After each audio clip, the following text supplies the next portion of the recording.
E há 5 anos o mundo parava diante de uma ameaça invisível. A pandemia da Covid-19 mudou rotinas, separou famílias e levou milhares de vidas. Em Alagoas foram mais de 7 mil vítimas.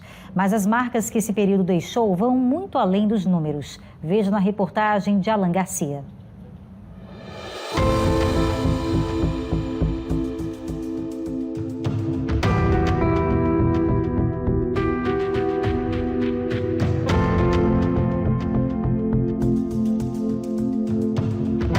Qual nome você daria para a pandemia do coronavírus? Sobrevivência? A gente conseguiu, com essas pessoas, que os nomes estão aqui,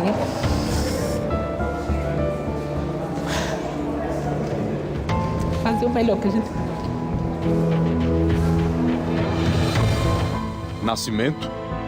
Ainda tinha pontinho de esperança, sabe? Até ter a Caroline ainda tinha pontinho de esperança.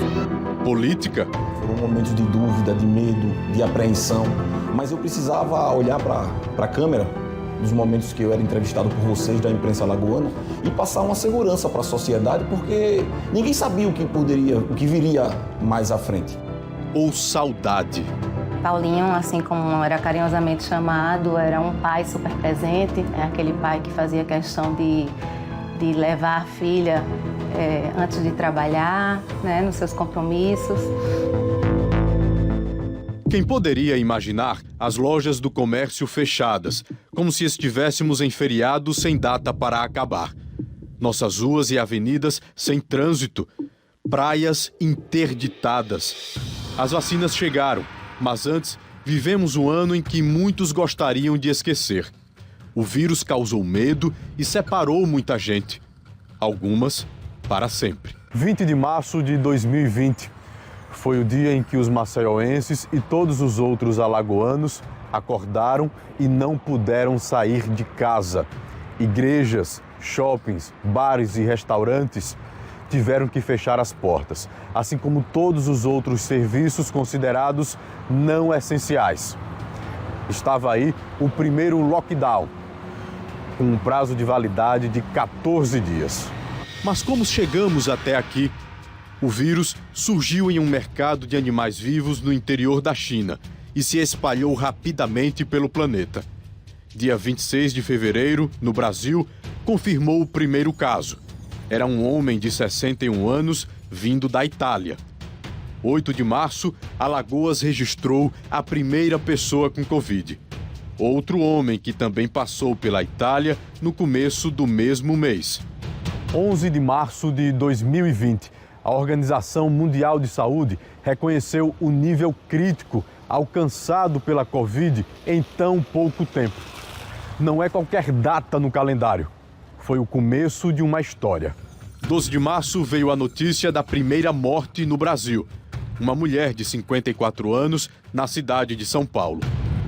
Os eventos, eventos com mais de 100 pessoas num local só, estão impedidos. Teletrabalho para os funcionários com mais de 60 anos. Os cruzeiros, enfim, estão proibidos atracarem no porto de Maceió. Essa coletiva aconteceu dia 17 de março de 2020.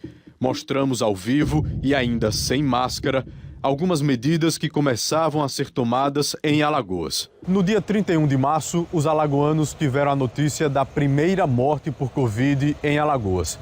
Um homem de 64 anos, internado, porque precisava da respiração artificial. O coronavírus fechava o cerco contra nós. O futuro era imprevisível. Mas 5 anos depois, quem pôde está aqui, contando os fatos, relembrando o que aconteceu no passado. A quarentena servia para os casos suspeitos, o isolamento para os infectados e a máscara para todos. Agora aqui falando com você, eu olhei ali para o elevador e já me veio à memória a semana em que a gente precisou desmontar um hospital pronto, que era a maternidade, para transformar esse hospital em referência para o Covid. E aí, como eu participei da construção da maternidade, então eu vi todo o carinho que foi empregado, todo o cuidado para a gente atender as gestantes. E em 6 meses, o hospital sendo completamente modificado. O deputado Alexandre Aires era secretário de Saúde de Alagoas na época da pandemia. Hoje, ele convive com deputados que rebateram fortemente as medidas de isolamento e a vacinação anunciadas pelo governo do qual fazia parte. Adversários que chegaram a afirmar que tudo não passava de medidas políticas e de interesse pessoal. A maior certeza que eu tenho de que não foi uma atitude política é que Alagoas teve o melhor resultado do Brasil. Agora, o ex-governador Renan Filho, naquele momento, ele me deu essa incumbência de ouvir os técnicos, de ouvir a ciência. E toda decisão em Alagoas de fechamento ou de abertura de qualquer tipo de estabelecimento comercial ou educacional foi feita com base na ciência. A gente ouvia os especialistas e a partir daquele momento a gente tomava a melhor decisão para a coletividade. A economia foi abalada com a pandemia e quem fazia essa roda gigante girar de verdade se sentiu sozinho e, para sobreviver, desafiou quem dava as ordens. Eu cheguei a gravar uma mensagem de voz do grupo da diretoria da Aliança. E essa mensagem de voz rolou para tudo quanto foi de lugar. Na época o governador se chateou porque disse que tinha política no meio, que muita gente estava comentando isso. E realmente foi um horror para a gente. O que foi que você disse nessa mensagem? Eu disse que achava que não havia necessidade para isso.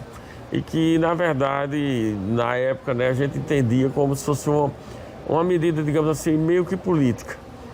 E foi isso que eu coloquei na mensagem. Só que vazou, né? Não era para vazar. Uso obrigatório de máscara, sistema de saúde ameaçado, mortes, enterros sem despedidas. Muitas vítimas que morreram não tiveram a oportunidade de receber uma dose da vacina.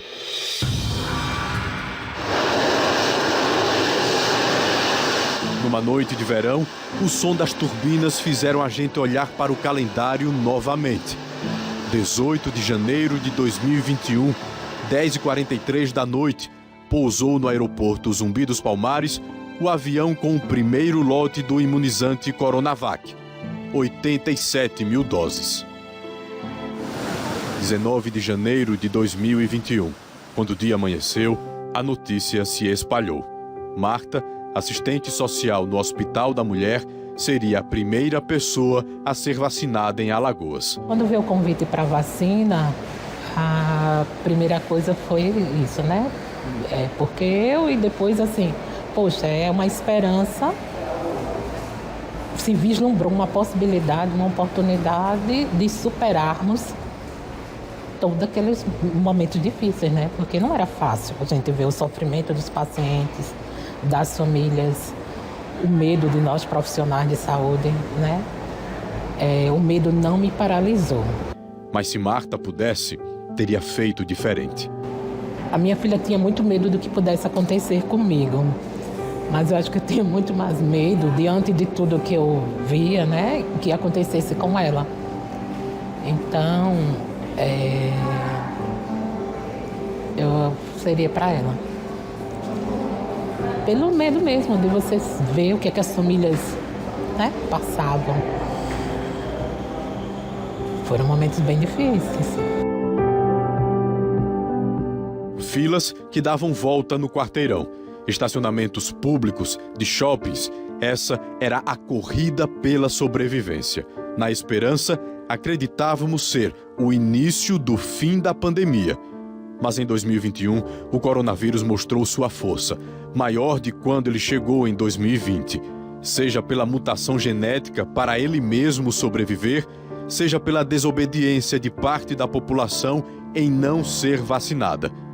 A forma mais grave da Covid-19 matava em poucas horas dezenas de alagoanos por mês. Abril de 2021 foi o pior momento entre 2020 e 2022 para Alagoas, o Brasil e o mundo. Na segunda onda da pandemia, o Serviço de Saúde de Alagoas quase entra em colapso. O secretário de Saúde e governador se reuniram para passar essa notícia no dia seguinte. 88% dos leitos de hospitais estavam ocupados com pessoas infectadas com o coronavírus. Foi quando o Estado decidiu fechar o acesso a todas as praias de Alagoas e quem trabalhava na orla de Maceió teve que ir embora. A maioria dos profissionais que entendia o que estava acontecendo era a favor da quarentena e do isolamento social. Segundo eles, as melhores formas de evitar o avanço da doença. Quem podia, trabalhava em casa. As escolas voltaram às aulas somente pela internet. O comércio se reinventou e as vendas pelos sites e aplicativos cresceram e nunca mais pararam. Então foi tudo diferente. Então a gente, por incrível que pareça, em plena pandemia, quando a gente começou a venda por aplicativo, não só a gente, como todo o comércio, a gente passou a vender mais. Mas por outro lado deste confronto, muitos não pararam, para o mundo não parar. O marido da Morgana foi um deles. Paulo era policial civil, chefe de delegacia, torcedor do Flamengo, CSA e lutador de judô. Mas aqui, o vírus foi invencível. Meu esposo era policial civil, né? Ele saiu para trabalhar com um dia qualquer.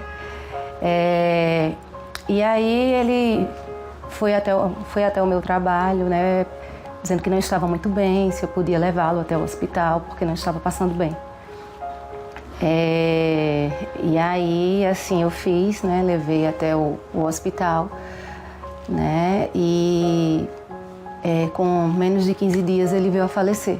Morgana e as duas filhas do casal vivem hoje envolvidas na memória de quem fez a diferença na vida delas. Eu costumo dizer que hoje ele me ajuda de outra forma, né?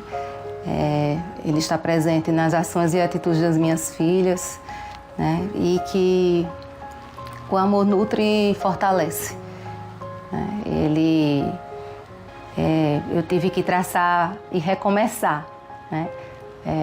Um novo caminho para conseguir seguir. 7.362 pessoas morreram em Alagoas por causa da Covid até o dia 20 de fevereiro deste ano.